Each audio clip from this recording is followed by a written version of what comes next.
Alright, magandang araw po sa inyong lahat mga ka-review at welcome back dito po sa ating munting channel Pinas News Review, kung saan re-reviewin po natin ang mga mahalagang balita dito sa Pilipinas. Mga simpleng komento sa mga issue dito sa Pinas. At ito nga po mga ka-review natin, no, malaking gulo to. Yan ha. Amerika pumalag na nandigan sa Pilipinas. PBBM, China nataranta sa utos ng USA. Yan mga ka-review natin. Yan po yung ating pag-uusapan ngayon. Mula po ito kay News PH. Yan mga ka-review, kung di pa po kayo nakapag-subscribe, yan. Kaya News PH, nasa description po ang full video link ng balitang ito. Mag-subscribe na po kayo. News PH, yan mga ka-review ha.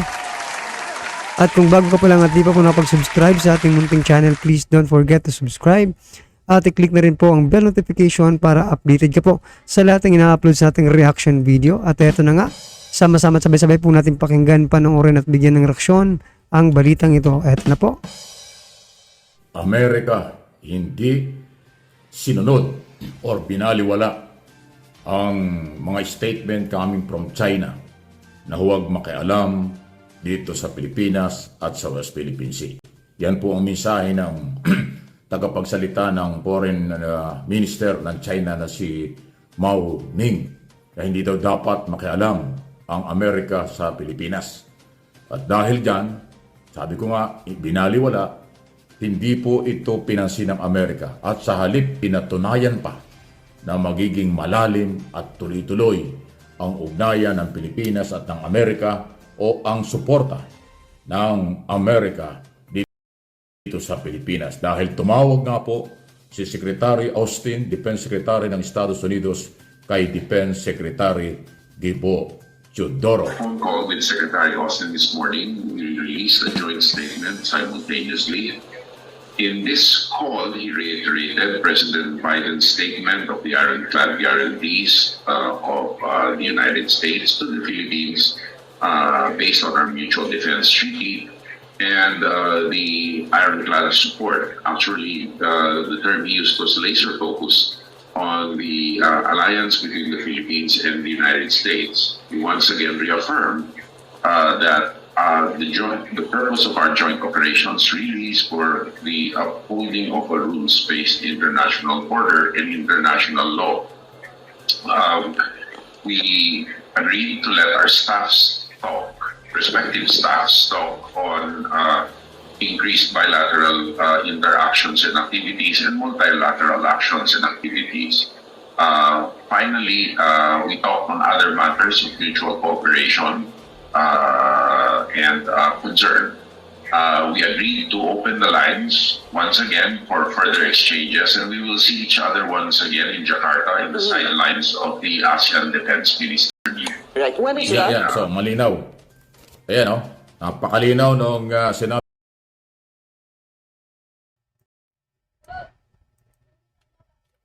So ito lang mga ka-review natin, no, itong China, no, mga ka-review natin, Mao Ning, no, itong Mao Ning na ito, yung secretary nila, no, nagpapatawa lang talaga, inutusan pa talaga ang US mga ka-review na wag makialam dito sa Pilipinas, no.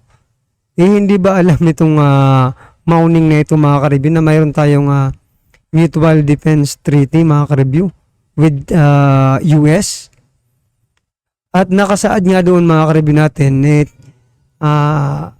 dapat tayong tulungan ng US sa mga ganitong sitwasyon, no, tulad ngayon na mayroon pong nang aangkin, no, kasi ito po ay 'di ba, pang-aangkin ng China, so paglabag na po 'yan sa international law, yan mga ka-review natin. So talagang pahiyang-pahiya na po ang China mga ka-review natin, kasi 'di ba parang itong China mga ka-review gusto niyang kontrolin, no, yung Pilipinas mga ka-review natin. Isipin mo na nakikialam po sila sa treaty natin with US. Bakit parang kinukontrol ba? 'Di ba? Parang authoritarian talaga itong no, China mga ka-review natin. Pati yung pakikipagkasundo natin sa US, mga ka-review natin, gusto pang pakialaman, no, nitong China. Kung ayaw nilang makialam, bakit nila sinabihan yung China, ay yung US, mga karibyo natin, na huwag kayong makialam, di ba? Dito sa West Philippine Sea. Di parang sinabi niya na rin na, or parang pinapahiwatig niya na kontrolado tayo ng China, di ba mga karibyo natin? Which is na hindi naman. Kung anong akala nila sa atin mga karibyo natin, ganun-ganun na lang kung utusan nila, no? Kasi sinabi niya lang yun na US yung pinopoint out nila, pero tayo talaga, no, mga karibyo natin, yung talagang gusto nilang punteryahin dito. For example na lang, diba, pumayag yung US na hindi makialam. Kawawa tayo mga karibyo natin. Magsasaya yung mga pro-China dito, mga karibyo, ha. Kung hindi, diba, kung pumayag yung US sa gustong mangyari ng China. Buti na lang at hindi mga karibyo, ha. Pumalag ang US at sinabi nga, tutulungan namin ang Pilipinas kasi nga meron kaming Mutual Defense Treaty. Yan mga karibyo, no? Sabi po ni Defense Secretary Gibo Chodoro yung ilang detalye ng pag-uusap nila ni US Defense Secretary Lloyd Austin. So, ang linaw, no? Yun ang pagpapatunay doon sa sinasabi kong hindi pinansin, binaliwala ng Amerika yung sinasabi ng China na huwag makialam sa Pilipinas. Sa katunayan, sabi ni Secretary Chodoro doon sa kanyang video, ayan naman, narinig ko sa inyo, lalo pang mas mapapadalas ang communication tawagan, magkikita pa nga sila next year yata sa isang meeting na gagawin dyan sa Indonesia. So, yan po yun. Okay? So, kasunod dyan, parang inirelay lang ni Secretary Austin yung naunang pahayag ni President Joe Biden na malabakal ang tigas ng kanilang pangako at suporta sa Pilipinas. Paano mo tutunawin yung kasing tigas ng bakal na paninindigan ng Amerika para tulungan ang Pilipinas sa ilalim ng Mutual Defense Treaty? Isa lang yon. Pangalawa, yung malalim ding relasyon ng Amerika at ng Pilipinas dahil dun sa independent foreign policy ng ating kasalukuyang pamahalaan. So, ayan po. At palagay ko ay anuman po ang pagbabaluktot, anuman po ang paglilinlang ng mga pro-China dyan, o nasa social media, mga personalidad, mga abogado pa yung iba dyan, abay, huwag na kayong magpapapaniwala dyan. Baka ang pinapalabas nila ay Amerika natakot sa China. Ganyan ang mga style nila Dahil nag-warning ang China na huwag makialam sa Pilipinas. Yan ang kanilang papalabasin. Pero ito, ang sinasabi ko rito, hindi. Katunayan, pinanagdigan ng Amerika ang kanilang obligasyon sa Pilipinas. Hindi nila sinunod at hindi nila susundin kailanman ang kagustuhan ng China. Ang gusto ng Amerika at ng maraming mga bansa at matitinong bansang kaalyado ng Pilipinas, irespeto ng China ang West Philippine Sea, exclusive economic zone, under international court, at saka international law at national law. So yan mga karibyo natin, wala nang titibag sa samahan po ng China ay US, mga karibyo natin, at Pilipinas. Maging ano man pong sulsol nitong China, naiwanan tayo sa ere ng Amerika, mga karibyo natin, hindi na po magbabago ang pag-iisip, ang isip ng US, mga karibyo natin, no?